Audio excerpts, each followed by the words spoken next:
Good morning, I'm Angelo Castro III. And I'm Angela. We are the Castros. We bring you the news. And the views that make you think. Sometimes we agree. Sometimes we don't. This is News and Views. And here are today's headlines. President Bongbong Marcos is currently in India for a 5-day state visit, which began with a meet and greet event with the Filipino community. The House of Representatives files a motion for reconsideration before the Supreme Court, challenging its decision on Vice President Sara Duterte's impeachment case. A latest survey by social weather stations shows that nearly half of Filipino families still consider themselves poor. As the inquiry into flood control projects began, DPWH Secretary Manny Bonoan emphasized the significant discrepancy between the budget the agency requested last year and the amount approved by Congress.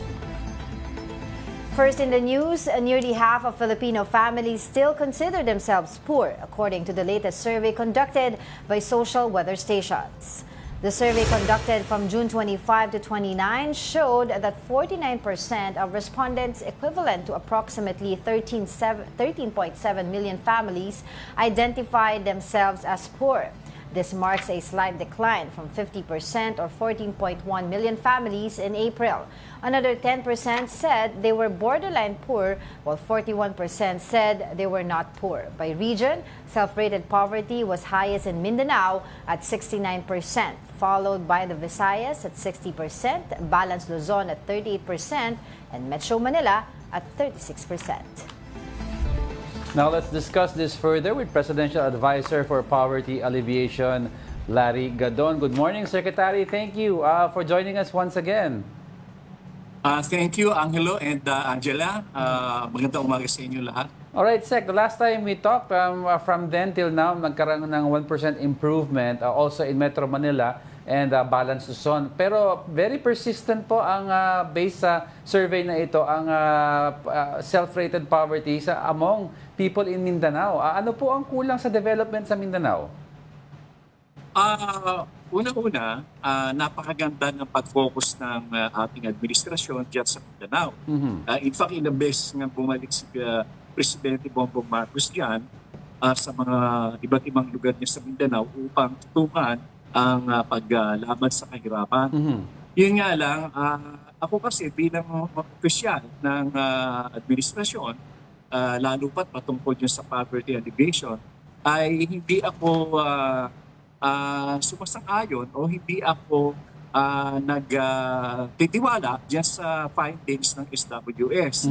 Una-una, wala naman sila mga thresholds na standards yan. Dahil na hindi naman nila tinitingnan iba't ibang aspeto ng poverty alleviation. It's not only about food but also health care and education and housing and other basic na necessities for our people. Ngayon, yung kanilang 4 na araw na pagtatanong ay at saka self-rated, ito rin ay hindi nagbibigay ng magandang refleksyon ng tunay na pangyayari sapagkat ang SWS ay wala naman silang access sa mga datos na talagang nationwide. Hindi kagaya ng mga ginagawa ng PSA, which is very scientific, and it covers the whole of the country. So mahirap panigan ang sinasabi ng SWS na yan dahil yan naman ay talagos din doon sa mga initial findings ng pamahalaan mismo. Well, probably, it's just a part of discussion yung ginagawa nila. Pero mahirap Kasi kagaya, para ikaw ay maituring na talagang nasa under poverty threshold, dapat merong standard ng income yan. At saka yung mga lugar, kung ano ang mga standard of living dyan, cost of living, maraming factors na kinoconsider. And very subjective yung tatanungin mo yung tao kung mahirap siya o hindi. Iba ang pananaw ng mga tao ngayon. Pag hindi ka naka-iPhone 15, mahirap ka. Iba ang pananaw ng mga tao ngayon. Pero pag tumingin ka sa paligid mo, and if you will look at the other proven data, no? ay makikita mo na talagang umaangat ang buhay at ang ekonomiya ng Pilipinas. Tingnan na lamang natin dito yung ating 5.8 general GDP for the past 6 months ay nakapagtala tayo according to World Bank. Sa World Bank ito Secretary, nanggaling oo. na we are the second fastest growing economy in Southeast Asia and one of the fastest growing economy in Asia. So, nagkaroon tayo ng mataas na employment rate. And even the women participation in labor force, tumaas ng 40%. Ay ibig sabihin nito, Angela, is kung dati ay meron 100 doon sa workforce natin, ay nadagdagan pa yun ng 40. Kaya ngayon, tumaas ang income ng mga tao dahil na maraming naging available na jobs, formal and informal. In fact, even the Bankers Association have reported an increase of 7.4% in the savings account. At ang isa pa nakakatuwa nito, nagkaroon na ng financial awareness ang mga tao. In fact, according to the report of the Central Bank, dumami ang mga 19-year-old na nagkaroon ng mga savings account na nag-open ng bangko. So if these are not indications of a growing economy, I don't know what is. Kaya yung SWS ever since naman palagi silang ganyan negative, negative, negative, negative. Pero ang hindi nila nakikita, under this administration, napakalaki ng ating naging accomplishment when it comes to expanding the economy. Well, Secretary, time and again, pag nandito po kayo sa amin, you have stated po yung, kumbaga yung pag-dismiss po ninyo sa SWS survey na ginagawa po nila. I was wondering, upon your explanation kanina, ano pa po yung mga alternative indicators of poverty, yung maaari po natin na mapuntahan, no, for record purposes, para po malaman din po talaga natin yung iba pang sitwasyon ng ating mga kababayan. Kasi if you go to Mindanao, if you go to Visayas, and here in the Philippines, di ba, nakita po natin marami pa rin pong mga yung mga nasa laylayan, kumbaga, no, nasa densely populated area na talaga po pagka kinamusta po niyo sila, mahirap po yung kanilang kabuhayan. Oo. Marami pa namang indications like itong 4Ps na kung saan ay merong komento si Senator Erwin Tulfo. That's right. Na dati kasi ang covered ng 4Ps na yan ay nasa 4 million na individuals. So ngayon, dahil maganda ang naging pagpapatupad ng programang yan, just this year of 2024, ito nakaraang taon, ay naalis na more or less 40,000 mahigit na naalis din sa listahan ng 4Ps kasi graduate na sila at sila ay nagkaroon na ng mga trabaho at pinagkakakitaan. And by this year of 2025, according to the estimates of DSWD, ay another 1.7 million will be delisted from the 4Ps because the economy is growing.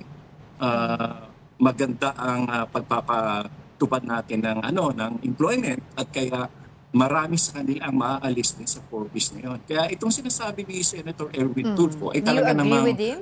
mangyayari na yan sa mga susunod pa na mga taon.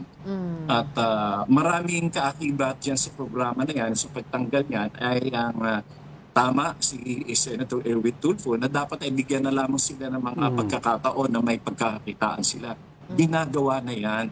Maaring nga kaligtaan lang ni Senator Erwin Tulfo na meron nga tayong 4Ps, pero meron din tayong tupad na kung saan ay binibigyan sila ng tulong pangkabuhayan, kaya nga tupad. At yan ay puspusan na pinapatupad ng DOLE. At marami na ang nakinabang dyan na hindi sila under 4Ps, pero meron silang mga maliliit na hanap buhay na nakakapagbigay sa kanila ng tamang pinagkakitaan upang mabuhay ng mahusay. At aside from that, ay ang ating ah, bangko, ang ating national bank, yung Land Bank of the Philippines, noong nakaraang taon, noong 2024, ay naglunsad sila ng agrisenso kung saan ay naglaan sila ng 11 billion pesos na pinapahiram nila sa mga magsasaka at mga maliliit na mga negosyante para doon sa MSMEs. And that is the reason why our employment rate is also very high. Kasi ang ating mga MSMEs, yung mga micro, small, and medium enterprises, ay nag-i-employo ng about 65% of our Pero yung Sec, workforce. sorry to cut you there And po. So in essence po, do you believe na dapat nga po bang i-abolish itong 4Ps as Senator Raffy Tulfo said? Erwin Tulfo. Dapat tanggalin na yun? Hindi din naman totally. Dapat lamang yan ay masusing pagmomonitor sapagkat meron itong magandang na idulot. Marami dyan, ang 4Ps kasi, ang talagang layunin niyan ay mabigyan ng health and education assistance yung mga pamilya na nasa baba. At marami naman sa kanila, ang iba na mga pamilya dyan ay dahil sa tulong na yan ay nakapag-graduate na yung kanilang mga anak. Ang iba naman ay nagtatrabaho na. So, kaya nga malaki na ang naibawas sa kanila. Yung 2023 to 2024 ay nakapagbawas na ng mahigit na 43,000 enlisted beneficiaries ng 4Ps. And ang target by the end of this year ay mga 1.7 million ang maalis dahil na talagang puspusan ang pagbibigay ng tulong natin sa ating mga kababayan. Sec, you mentioned time and again kanina about yung GDP natin being the second fastest growing sa Southeast Asia. I looked at the numbers. Tama po kayo. No? We are growing nearly better than our counterparts. And also several reports have said our economy is vastly improving in the last 3 or 4 years. Ang nagiging problema kasi, Sec, based on your sa office nyo, no? Are you taking a look at yung mga how the LGUs are coping with the growth of the national government? It's because although on a national scale nag-i-improve tayo, yung trickle-down effect to the LGU, sometimes yung mga ibang LGU po, they're not, hindi sumasabay sa bilis ng national government. Minsan yung pera nagba-bottleneck sa pondo nila, so yung mga kababayan natin sa barangay level, hindi po sumasabay sa growth natin. Tama yung obserbasyon mo dyan, Angelo, at yan naman ay siguro na rin talaga doon sa mga local government na kung paano nila ipatutupad ang kanilang mga programa para makatulong sa kanilang mga nasasakupan. At dahil ito ay usaping lokal, yan ay hindi naman talaga pinanghihimasukan ng national government dahil na supposed to be meron silang autonomy sa bawat local government.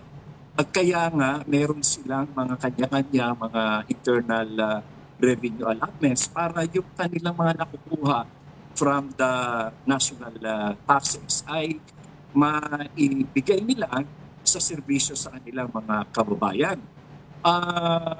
Malaki dito ang kaugnayan ng pagpipili ng mga o pag-elect ng mga local officials dahil dapat talaga dito maging maingat ang mga taong bayan natin na ang kanilang ihalal ay yung may sapat na kakayahan na mamuno ng kanilang mga bayan.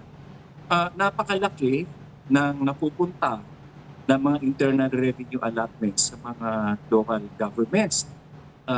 Lalo pa noong nagkaroon ng ruling itong Mandanas Garcia case na kung saan ay idineklara na ang mga local government units shall be entitled to a share in the national taxes, not only in the national internal revenue taxes. Ito, lahat ng klase ng buwis na nakukolekta ng national government ay may kaparte ang local government. Hindi kagaya dati na yung kanilang share nagagaling lamang. Yung iran nila ay nagagaling lamang sa internal revenue taxes, meaning sa mga income taxes lamang. That's right. Ngayon napakalawak. Ang laki ng kanila idinagdag sa kung tutuusin, marami silang mga programa na magagawa para sa kanilang mga sasakyan. Yung tanong dyan, Sek, kasi si Presidente Marcos, no, in his zona, parang hahabulin niya yung mga those who are spending their budget pag may halong korupsyon. So parang mga congressmen and senador and several executives ang hahabulin. Pero are you also going to recommend to take a look at local government officials na maging mas stricto on how they really spend their budgets? Because if you go to the ground level po, let's talk about yung flood control. On a citywide scale, baka maganda ang master plan, pero minsan yung local officials in the barangay area, makikita mo yung estero, basag-basag yung trash trap, yung daanan ng sinimentuhan ng tubig. So, mag-imbestiga ba tayo dyan, Sek? Well, yan ay wala sa aking kaalaman. Hindi naman ako privy dyan sa mga ganyang policies. At lalo pa at kaka-announce lamang yan ng ating mahal na Pangulo. That's right. Hindi pa natin alam kung ano talaga ang magiging guidelines at direksyon kung paano nila ito iimbestigahan. Talagang sadya nakakalumo itong pagkakaroon ng malawakang pagbaha dahil dyan sa failure na flood control projects. Natutuwa nga ako at humahanga ako kay Senator Ping Lacson dahil walang takot na talagang binunyag niya na noong panahon ni former President Rodrigo Roa Duterte ay nakapag-budget sila ng more than 780 billion That's right. pesos na walang kinauwian. Kaya nga nangyari itong katakot na pagbaha. Doon sa unang zona ni Pangulong Bongbong Marcos ay nabanggit niya na ang ating bansa ay handa doon sa mga malawakang pagbabaha. Dahil kasi on record na nakita niya na more than 5,000 flood control projects ang nagawa noong nakaraang administrasyon.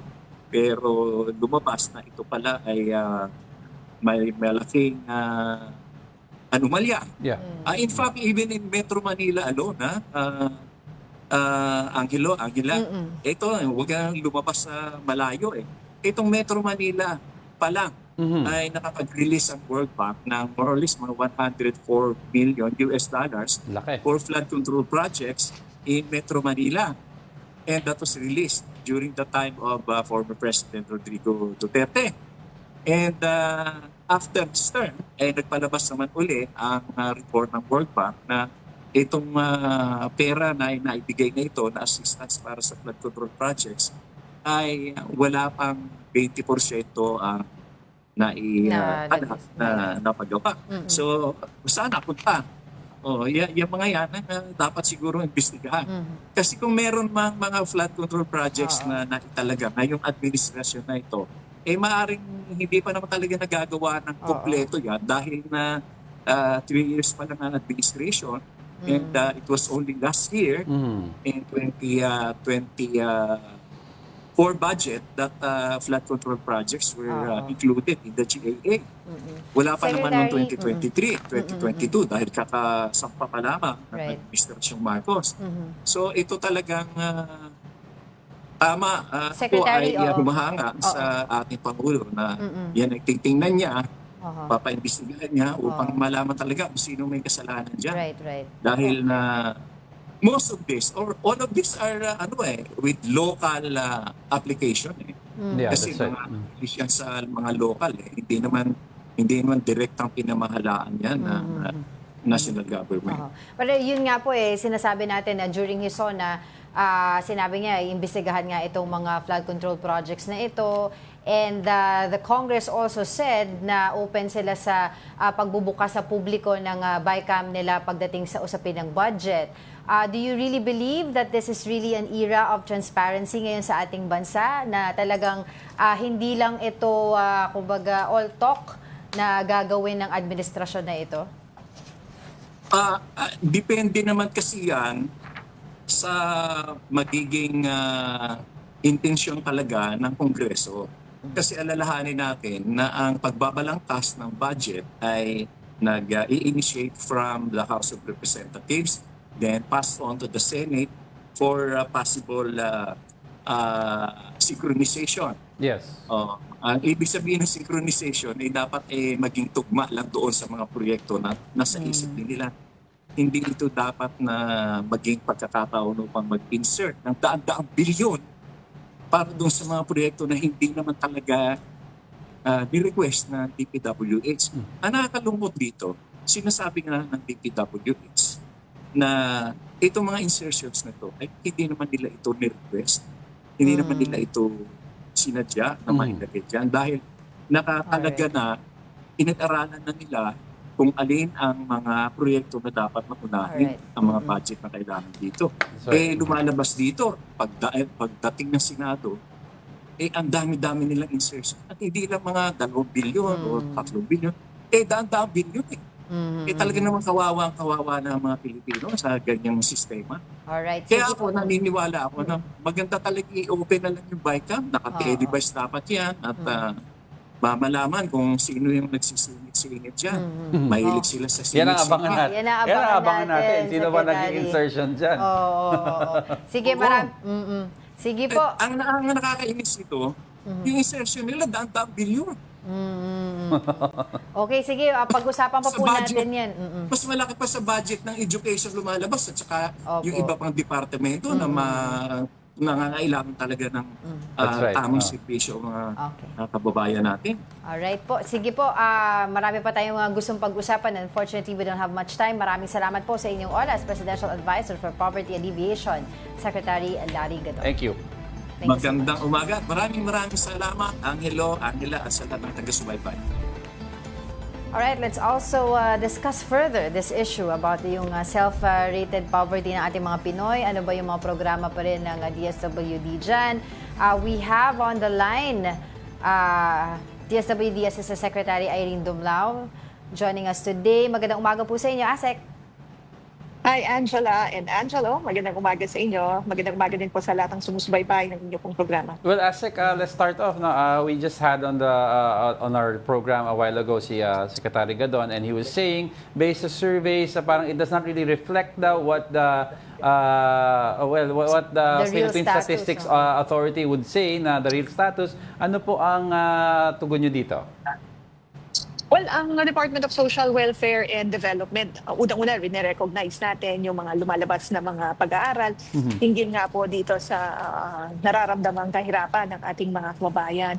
And the DSWD remains committed to implement various social protection programs and services, again, to alleviate poverty and makatulong po sa mga nangangailangan nating mga kababayan. Marami po kasing mga factors na nasa-apekto sa mga poor, the marginalized, and the vulnerable. And as I've said, the DSWD remains committed to ensuring na maayos yung pagpapatupad natin ng mga programa to ensure that our poor Filipinos graduate or exit from poverty. If I turn it over to Angel, just to catch up on that, ano po yung pinaka-basic necessity when you say in borderline to interpret yourself as poor? Is it based on food or food and shelter or food, shelter, and income?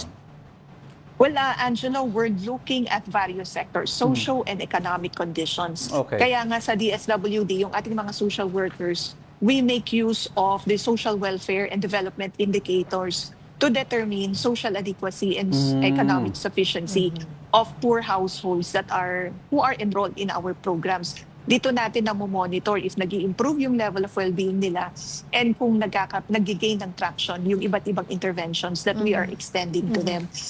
Yung SWIDI tools ina-administer ng ating mga social workers for Pantawid Pamilyang Pilipino Program beneficiaries, that's administered annually. Yeah. So, and of course, yung mga social workers kasi natin, we employ or we make use of case management because sabi ko nga, there are socio-economic factors that affect yung pong living well-being ng ating mga beneficiaries. So, binibisita yan ng ating pong mga social workers to determine the root causes of poverty, what are the factors affecting their households that exacerbate their living conditions, and other indicators are being studied, again, so that we could determine the appropriate interventions para po sa kanila. Asek, having said that, ano po yung nakita natin factors that contribute naman po doon sa pamumuhay ng ating mga kababayan sa Mindanao? Because according to this survey, 69% pa rin po, mananatiling malaki pa rin yung porsyento na self-rated poverty sa Mindanao.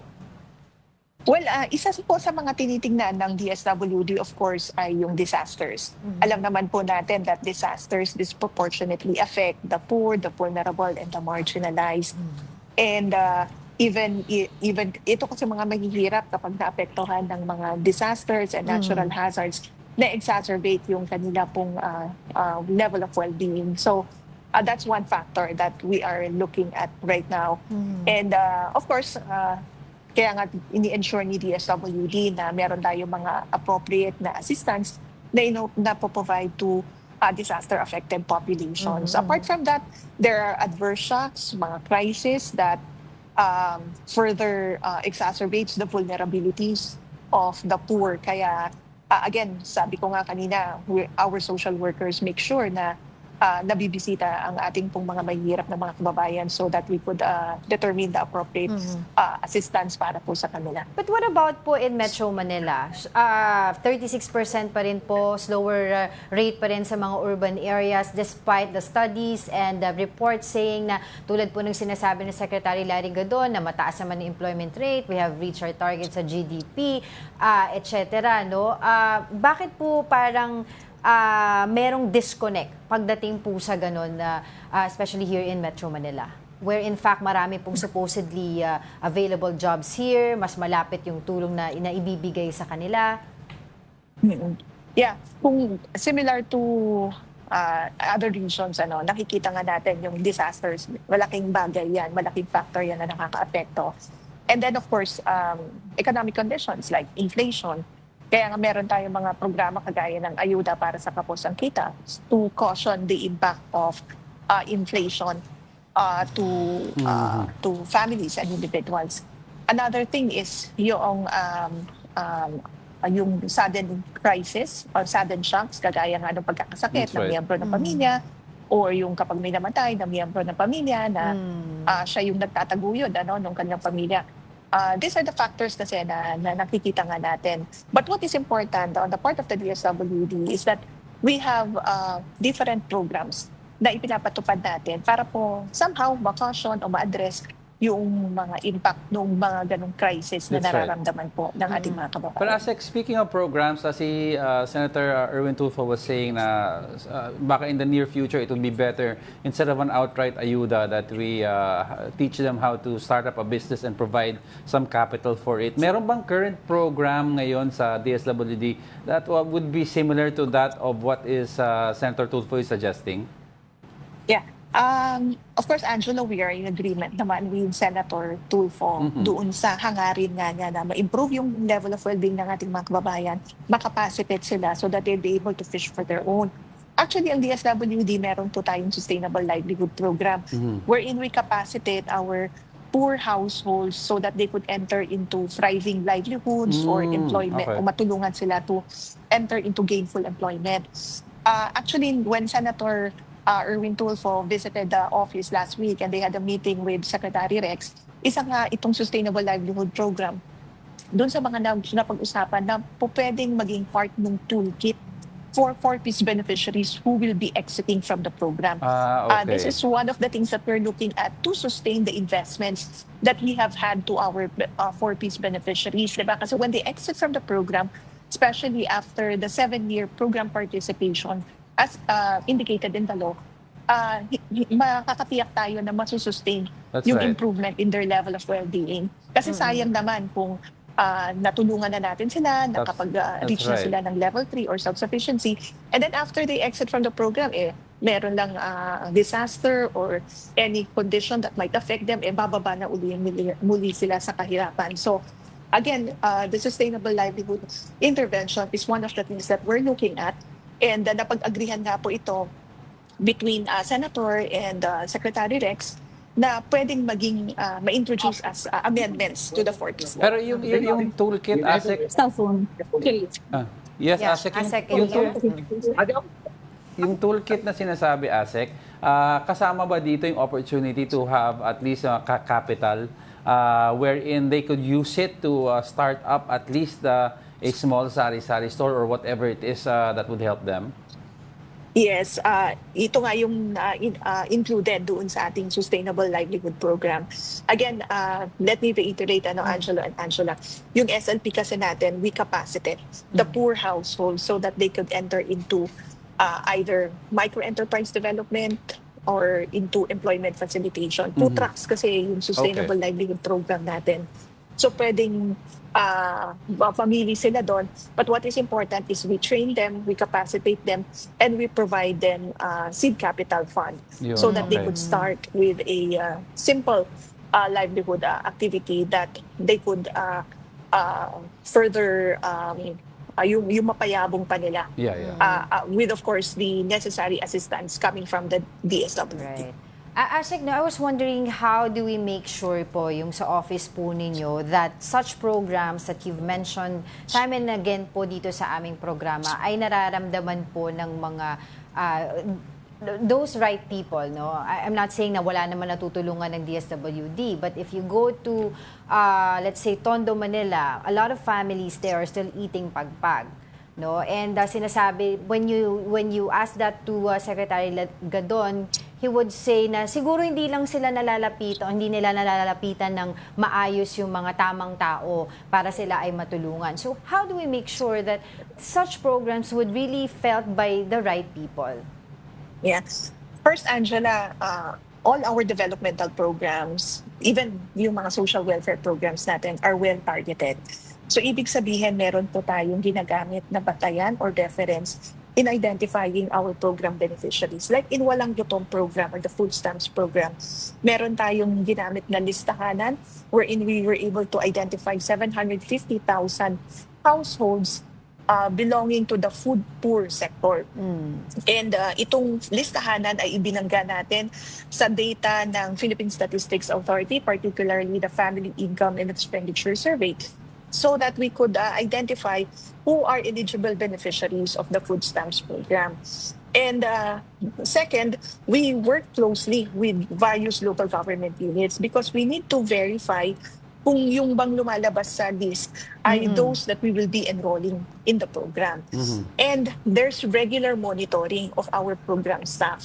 So apart from the conditions that the program beneficiaries they need to comply to, minomonitor po natin sila. Kaya napakahalaga nung role ng ating mga social workers, yung case management records na mini-maintain po natin because doon talagang nakikita natin na kabilang sa mga mahirap na pamilya itong mga natukoy natin ng program beneficiaries and yung mga specific interventions na binigay po natin are also listed in their case study reports. Kaya nakakatiyak po tayo na yung napasama sa programa are indeed those eligible. Now, there's also a mechanism in our programs na kapag meron pong mga hindi napasama but are eligible, pwede po silang pumunta sa DSWD office and file their grievances or their appeals so that DSWD could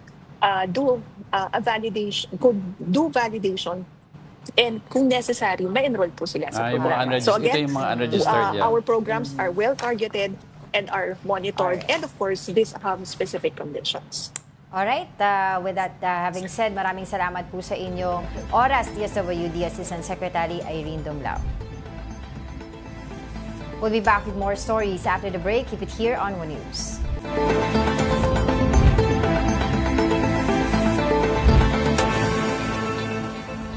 Good morning. You're still watching News and Views here on One News. The Justice Department claims that businessman Atong Ang hid the brother of alias Totoy in Cambodia, who is believed to be the missing link in the case of the missing Sabongeros. Here's the report. Justice Secretary Boying Remulla revealed that Elakim Patidongan, brother of self-proclaimed whistleblower Julie Dondon Patidongan, was allegedly brought and hidden in Cambodia by businessman Atong Ang. He also claimed that Ang provided Elakim with a fake passport to help him flee the country. Pinatago talaga ni AA yan. Ni Atong yan. Pinatago. According to Remulla, Elakim's testimony is considered a major development in the investigation as he allegedly witnessed the killing of 10 missing Sabongeros. He described Elakim's account as the missing factor that strengthens the government's theory on the case.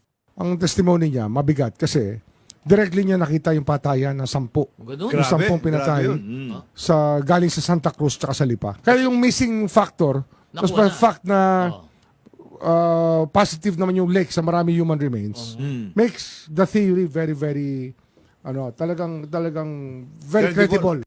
Elakim and another brother, Jose Patidongan, were arrested abroad and flown back to the Philippines on July 22.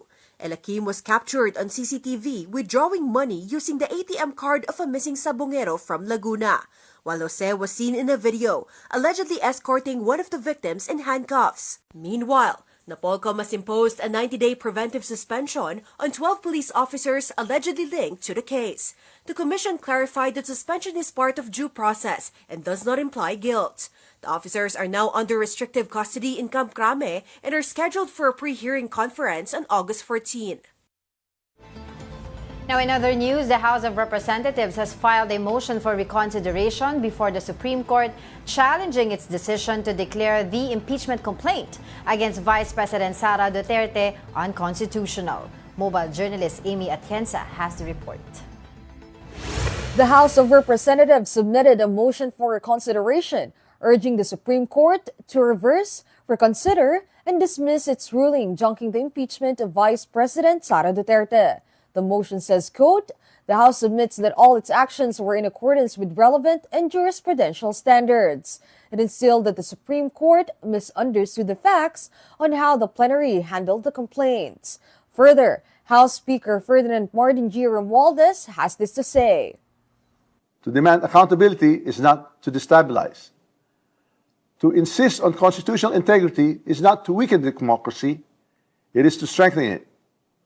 We speak now not because it is easy, but because it is necessary. The House will not bow in silence. Romualdez also clarified that the lower chamber transmitted the fourth impeachment complaint on February 5 this year and archived the 3 earlier complaints only after the transmittal, proving that there was only one valid initiation from the House. Even the court's own precedent, Francisco versus House, supports this. Only one impeachment can be initiated, and that initiation begins with a 1/3 endorsement or a referral. That is exactly what the House did. The document was filed by the Office of the Solicitor General on Monday afternoon via the Philippine Judiciary Portal. On the other hand, Committee on Public Accounts Chairperson and Bicol Saro Party List Representative Terry Ridon had an initial briefing with the Department of Public Works and Highways officials. The briefing scrutinized DPWH flood control projects in response to President Bongbong Marcos's State of the Nation address last July 28. It highlighted corruption, substandard work, and other issues that went under sharp public scrutiny following recent flooding across Luzon. According to Ridon, this is to heed to the demand of both the President and House Speaker Romualdez. We would like to be able to get a report on flood control projects in the last 3 years as stated by the President, what had been started, what had been completed, what had been delayed. Upon the presentation of DPWH's budget, Secretary Manuel Bonoan also clarifies, We're trying to put into the budget is the minimum requirement for maintenance. Because we understand, I think many of the other efforts that the department is undertaking now is actually the rehabilitation of deteriorated pavements at this point in time. Ridon says that more questions will arise once hearing sessions start in the lower chamber. It will focus on what the department plans next following the projects done in the past months. When we do the exhaustive hearings, it will now be about the scrutiny of these projects. Failed, substandard, ghost, delayed. Mobile journalist Amy Atienza, we are One News. And for more updates over at the House of Representatives, we have mobile journalist Amy Atienza. Amy, go ahead. Yes, good morning, Angela and Diego. We are here at the House of Representatives, and right now we are waiting for more developments in the story. But so far today, we are just scheduled to hear the second day of the first regular session this week. So that's what will happen today. Pero bukod pa nga dyan, no, nagkaroon din ng press conference kahapon kasama si Representative and Chairperson ng Committee on Appropriation na si Representative Nika Suwansing. At ang isa sa mga naging plano niya for the 20th Congress ay magkaroon nga daw ng Subcommittee on Budget Amendments Review para nga daw mas maipakita sa publiko kung ano nga ba yung mga final budget, yung mga revisions and details. At yun nga, isa na rin itong pagtugon sa naging panawagan nga ni President Bongbong Marcos noong SONA na i-open yung BICAM hearing sa publiko. So ito yung isa sa mga inaabangan pa natin sa 20th Congress. And sa mga susunod pang araw, no, kung kailan sisimulan yung ilan sa mga briefings ng ilang mga committees din dito sa House. Amy, I understand that the House of Representatives has filed their motion challenging the SC ruling on the impeachment case of Vice President Sara Duterte. But we all know as well that tomorrow, August 6, is going to be the day that the Senate will vote on it, on the SC ruling. So, ano yung nakikita natin na kumbaga bala pa ng House of Representatives base doon sa magiging resulta bukas ang botohan ng Senado? Palagi naman din sinasabi, no, Angela, ng House of Representatives na kung ano din yung magiging decision ng Senate Impeachment Court, ay yun din naman talaga ay rerespetuhin nila. Pero so far nga, lagi lang pinupunta talaga dito ng House of Representatives ay hindi naman naging unconstitutional yung proseso ng pag-file nila ng impeachment laban kay Vice President Sara Duterte. Dahil ani nga nila, yung fourth impeachment complaint kung saan nakakuha sila ng more than one-third ng signatures ng congressmen dito sa House of Representatives. Yun yung fourth impeachment complaint nila at yun din yung naging final. And after that, saka sila nag-archive ng 3 earlier complaints na nilapag nila dito sa House of Representatives. So hindi naman daw siya unconstitutional sa proseso ng impeachment. At yun nga, patuloy pa rin naman ang pagtatrabaho ng House Prosecution Panel sa kung ano nga ba yung magiging developments. Pero so far, lagi lang talaga sinasabi dito sa House of Representatives ay kung ano magiging desisyon ng Senate impeachment trial, or Senate impeachment court, ay respetuhin naman nila. I was wondering, Amy, last na on my side, kung meron bang nakausap mo na ba si Congressman Sandro Marcos, now Majority Floor Leader, regarding this impeachment case against VP Sara Duterte's development? Meron na ba siyang comment? Because alam naman natin, isa siya dun sa mga nanguna dito sa fourth impeachment complaint laban kay VP Sara na umusad nga papuntang Senado. So yun nga, tama nga yun, no? Si Majority Leader Sandro Marcos nga yung isa sa mga unang pumirma dito sa fourth impeachment complaint na inihain nga ng House of Representatives noong Pebrero.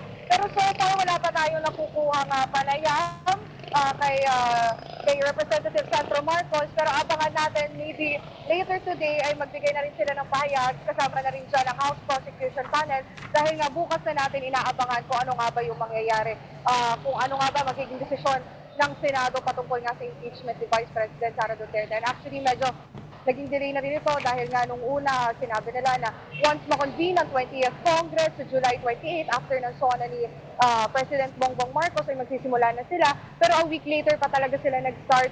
So most likely magbibigay din sila ng mga statements nila later on today. Alright, without maraming salamat sa iyong oras. That was our mobile journalist, Amy Atienza. Our Pag-asa continues to monitor a low-pressure area located east of southeastern Luzon. According to the Weather Bureau, the system currently has a low chance of developing into a tropical depression within the next 24 hours. Meanwhile, the southwest monsoon is expected to bring isolated rain showers and thunderstorms over extreme northern Luzon, particularly in Batanes and the Babuyan Islands. Localized thunderstorms are also expected across Metro Manila and the rest of the country, bringing partly cloudy to cloudy skies with occasional rain showers. The Philippine Space Agency confirms that parts of the Long March 12 rocket landed near Palawan. It fell about 21 nautical miles from Puerto Princesa and 18 nautical miles from Tubataha Reefs Natural Park. The rocket was launched from China's Hainan province, while the debris was not expected to hit land PhilSA earlier warned it could endanger ships, aircraft, and fishing vessels in the area. The agency urged the public to report any suspected debris to authorities. President Bongbong Marcos is set to meet with Indian Prime Minister Narendra Modi. For the latest from India, we have mobile journalist Julie Baiza reporting live on the ground. Julie, go ahead. Diego, Angela, sa ngayon hinihintay natin ang ceremonial welcome para kay Pangulong Bongbong Marcos sa Rashtrapati Bhavan ngayong umaga oras dito sa India. Si Indian President Draupadi Murmu at Prime Minister Narendra Modi ang sasalubong sa Pangulo. Pagkatapos nito, pangungunahan naman ni PBBM ang wreath-laying ceremony sa Rajghat o yung Mahatma Gandhi Memorial. Inaabangan din alas 12 ng tanghali ang bilateral meeting ni na Marcos at Modi na susundan naman ang palitan ng bilateral agreement sa joint press statement. Kagabi, Angela, Diego, humarap ang Pangulo sa Filipino community dito pagdating nga paglapag sa New Delhi, India. Sinabi ng Pangulo na asahan daw na mas lalong magiging malakas at matatag ang strategic cooperation ng dalawang bansa sa larangan niya ng defense, trade at investment at health at tourism. Kasunod naman niya na magkakaroon din ng pagpupulong ang Pangulo mamayang alas 7 ng gabi kay President Murmu. Meron ding banquet dinner na inihanda si Murmu para kay Marcos. Bukod sa bilateral meetings bukas, inaasahan namang makikipagpulong ang Pangulo sa business sectors dito. Diego, Angela? Yeah, Julie, perhaps can you enlighten our viewers right now? Ano ba yung significance ng bilateral meeting na ito ng Pilipinas at ng India? Angela, sa bilateral meetings, inaasahan na mapagkakasunduan at malalagdaan yung 6 na agreement ng Pilipinas at India sa iba't ibang sektor nga yan, gaya ng nabanggit natin, sa trade at investment, defense, health at tourism. Si PBBM sinabi na rin niya kagabi na isa sa mga lalagdaan yung social security protection. Alamin natin ano yung magiging laman yan at kung sino yung mga mapapangalagaan kasi we're assuming na para yan sa mga magawa dito. Per konti lang, 80% ng mga dito sa India ay mga housewife o nakapag-asawa ng Indian, 20% naman mga professionals o skilled worker. Ang sabi ni DMW Secretary Hans Kakdak, wala daw tayong DH dito o yung mga domestic helper kasi hindi pa nagde-deploy o may hindi pa namimit na requirement ang India para makapag-deploy tayo ng DH dito. Also, Julie, I understand ang Pilipinas daw ang first foreign buyer ng India pagdating dito sa BrahMos missile system that was delivered last year of April, that 2024. I was wondering kung meron din ba discussions underway of other acquisitions for this year? Hintayin natin, Angela, kung ano yung magiging anunsyo tungkol dito pagkatapos ng bilateral meeting. Sa ngayon wala pa tayong information sa pa yung mga lalagdaan at possible na mangyari. O kamusta pala yung meet and greet ng Filipino communities? Baka bigyan mo kami ng ano yung nangyari diyan? Oo, very fiesta style yung naging meet and greet kagabi. Yung ilang mga officials natin including sina Secretary Frasco, si Secretary Kakdak, and even PCO Undersecretary Claire Castro nakikanta, nakikaraoke doon sa bago yung mismong event program, kumbaga yung pagsasalita ng Pangulo. So masaya naman yung naging meet and greet with the Filipino community. Alright, sige.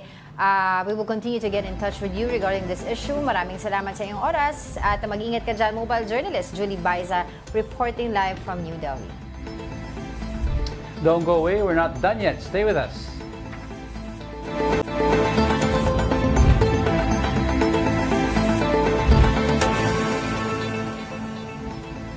Welcome back. You're still watching News and Views here on One News.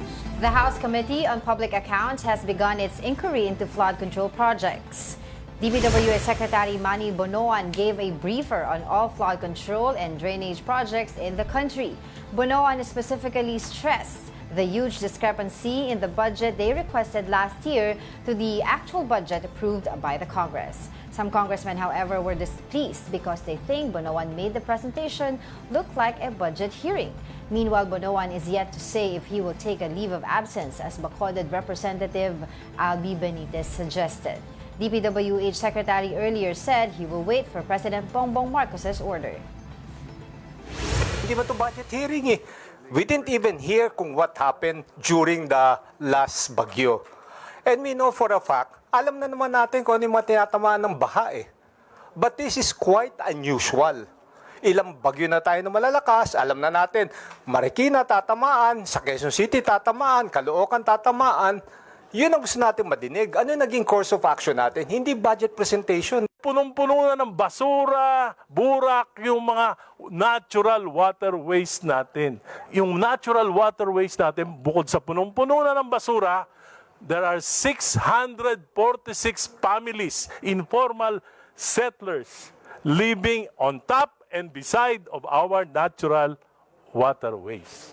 Yan po yung problema, hindi yung flood control programs. We are barking on the wrong tree. Hindi yung flood control ang pangunahing problema. Ang pangunahing problema, yung solid waste management. So this is the problem. At we cannot resolve Metro Manila flood control problem without acknowledging the real cause of the problem. Garbage. Caloocan 2nd District Representative Egay Erice has pointed out to poor management, waste management, as the main cause of persistent flooding in Metro Manila. In an interview with A Big Story, Erice said only 40% of the capital's daily 10,000-ton garbage output is collected, with the rest ending up in estuaries and waterways. He stressed the need for systemic reform in solid waste management to prevent worsening flood risks. Erice also claimed that corruption in waste disposal is more severe than in flood control projects. We are producing 10,000 tons of garbage every day, 14 million population. So yung dahil doon sa mga local governments ang nag-aakot at because of corruption sa hauling, mga 40% lang talaga yung nakukolekta. Yung 60% niya napupunta sa drainage, napupunta yan sa creeks, sa mga natural waterways. Yung mga river basin, yung malalaking river basin under the control of DPWH, yung Panggahan, yung Pasig River, Marikina, walang problema. Ang problema talaga yung mga tributaries saka yung mga esteros na punong-puno ng basura.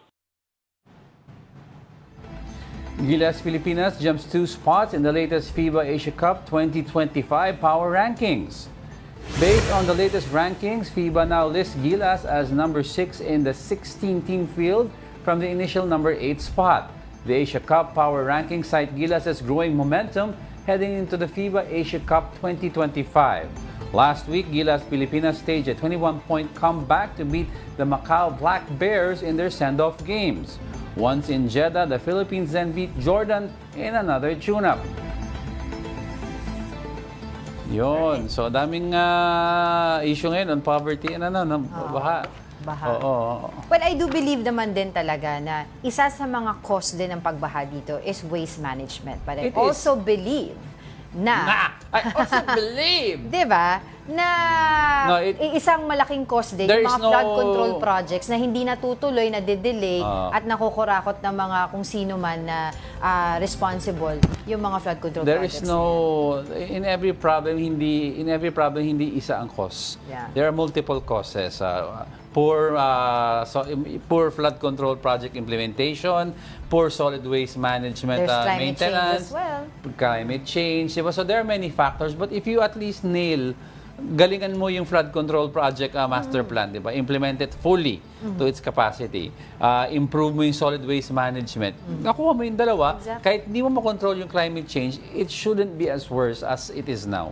Kasi di ba dun sa mga reports lang na nanggagaling din sa atin na pinupuntahan ng mga mobile journal or mga reporters from News 5, you will see several areas na supposedly dun sa budget merong flood control project. But when you get to the area, wala nakatiwang-wang lang doon. Tapos, di ba, parang baha-baha din, puro basura. Di sinabi nga ni Secretary Gadon, yung sa loan ng World Bank for flood control, 80% ang hindi nagagamit halos, di ba? So, that means hindi na-implement ng maayos. So, madaming issue dito dapat ayusin para at least mag-improve, no? But that wraps up today's episode of News and Views. Join us again tomorrow. I'm Angela Lagunsad Castro. I'm Angelo Castro III. We are One News. All sides, all the time.